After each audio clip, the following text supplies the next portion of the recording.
নবীর স্ত্রীরা আল্লাহ রসুলকে কত ভালোবাসতেন আর রাসূলুল্লাহ তার স্ত্রীদেরকে কত ভালোবাসতেন। হাদিস শরীফের ভিতরে এসেছেন, আল্লাহর নবী বলেন, যে মহিলা তার স্বামীকে খুশি রেখে মারা যাবেন ওই মহিলা আল্লাহর জান্নাতে প্রবেশ করবেন। আবার যে পুরুষ তার স্ত্রীকে খুশি রেখে মারা যাবেন ওই পুরুষ আল্লাহর জান্নাতে প্রবেশ করবেন। রাসূলুল্লাহর স্ত্রী রাসূলুল্লাহকে কত ভালোবাসতেন। মা খাদিজাতুল কুবরা রাদিয়াল্লাহু তাআলা আনহা নবীর জন্য হেরা পর্বতের গুহায় খাবার নিয়ে যেতেন। রাসূলুল্লাহকে খুব ভালোবাসতেন। আল্লাহ নবী দিনের কাজ করে যখন গভীর রাত্রে বাড়িতে ফিরতেন, বাড়িতে ফিরে দরজায় কেবল নক করতেন খাদিজা, আর সঙ্গে সঙ্গে খাদিজা দরজা খুলে দিতেন। হুজুর প্রশ্ন করলেন, খাদিজা যত রাত্রে আসি না কেন দরজার উপরে একটা ডাক দেই, আর একটা ডাক দিলে তুমি দরজা খুলে দাও, তুমি কি ঘুমাও না?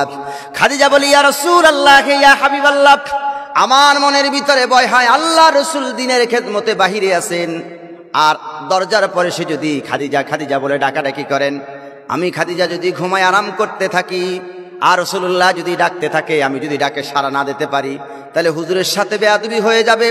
এই মনে করে বিছানায় না ঘুমায়া ইয়া রাসূলুল্লাহ আপনার অপেক্ষায় আমি দরজার পরে দাঁড়ায়া ঘুমাই।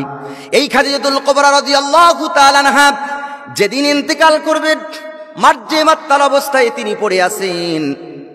হুজুর খাদিজার কাছে চলে গেলেন, খাদিজা বিদায় মুহূর্তে তুমি কোনো কিছু চাও কিনা, কোনো আবদার আছে কিনা? খাদিজা বলি, ইয়া রাসূলুল্লাহ, ইয়া হাবিবাল্লাহ, ইন্তেকালের পূর্ব মুহূর্তে আপনার কাছে তিনটা আবদার আমার আছে, তিনটা দাবি আপনার কাছে আমি রেখে যাই। এক নাম্বার দাবি হলো, ইয়া রাসূলুল্লাহ, আমি যখন ইন্তেকাল করব আপনার চাদর মোবারক দিয়ে আপনি মেহেরবানি করে আমার কাপড়ের কাপড়টা সারবেন। হুজুর আপনি নিজে জানাজা নামাজ পড়বেন। তিন নাম্বার আবদার হলো, মুনকার নাকির ফেরেশতার সওয়াল জবাব কেমন করে দিতে হয় আমার তো জানা নাই, আপনি দিয়ে দিবেন। খাদিজা ইন্তেকাল করলেন, আল্লাহ নবী নিজের চাদর মোবারক দিয়া কাপড়ের কাপড়টা সারলেন, জানাজা নিজেই পড়ালেন। এবার কবরের পাশে হুজুর দাঁড়িয়ে আছেন।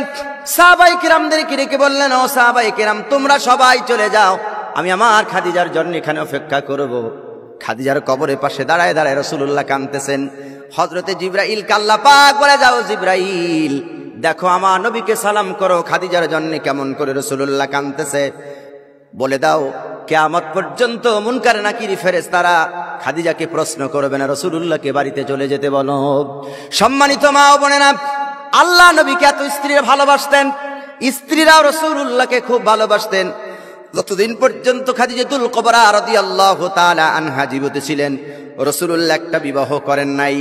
নামাজ পড়ে পড়েই রাসূলুল্লাহ খাদিজার জন্য সব সময় দোয়া করতেন। উম্মুল মুমিনিন আয়েশা সিদ্দিকা রাদিয়াল্লাহু তাআলা আনহার কাছে আল্লাহ নবীজি ঘুমানো আছেন। এমত অবস্থায় হুজুর ঘুম থেকে উঠে মসজিদে চলে গেলেন। মসজিদে গিয়া দোয়া করতেছেন। মা আয়েশা রাদিয়াল্লাহু তাআলা আনহা ঘুমের থেকে দেখেন হুজুর পাশে নাই।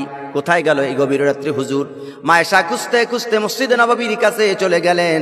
গিয়ে দেখতেছেন আল্লাহর নবী দুই হাত তুলে তুলে কেঁদে কেঁদে বলছেন, আল্লাহ কঠিন কিয়ামতের দিন, হাসরের দিন মা তার সন্তানকে ভুলে যাবে, সন্তান তার মাকে ভুলে যাবে, ভাই তার ভাইকে ভুলে যাবে, বোন তার বোনকে ভুলে যাবে। আল্লাহ কঠিন হাসরের ময়দানে যেন আমি আমার স্ত্রী খাদিজাকে না হারায়া যাই। এই দোয়া করতেছেন। রাসূলুল্লাহ দোয়া শেষ করে উম্মুল মুমিনিন আয়েশার ঘরে প্রবেশ করলেন। এসে দেখলেন আয়েশার মনটা খুব খারাপ, মুখটা একটু কালো। প্রশ্ন করলেন, আয়েশা কোনোদিন মন খারাপ তো দেখি নাই, মুখ কালা দেখিনি, আজকে মুখটা কেন কালো, মনটা কেন খারাপ? আয়েশা বলছেন, ইয়া রাসূলুল্লাহ, আপনার সুন্দরী ও রমণী হিসাবে কি কোনো স্ত্রী আপনি পান নাই? আপনি অল্প বয়সে একজন বৃদ্ধা মহিলাকে বিবাহ করেছিলেন, আর ওই বৃদ্ধা মহিলার কথা এত বেশি আপনার কেন মনে হয়? হুজুর বললেন, শোনো আয়েশা, তোমরা হলো সবাই আমার সুখের সময়ের স্ত্রী, আর খাদিজা হলো আমার দুঃখের সময়ের স্ত্রী। যখন মক্কা মদিনায় আমার কোনো আশ্রয় ছিল না, যিনি আমাকে আশ্রয় দিয়েছেন, ভালোবাসছেন, তার নাম হলো খাদিজা। খাদিজার যত সম্পদ ছিল, উট দুম্বা বকরি ভেড়া যা ছিল, ইসলাম কবুল করার পর সব ইসলামের জন্য দিয়েছে। আমার মতো এতিম হয়ে কেবলমাত্র আমাকে ভালোবেসেছেন।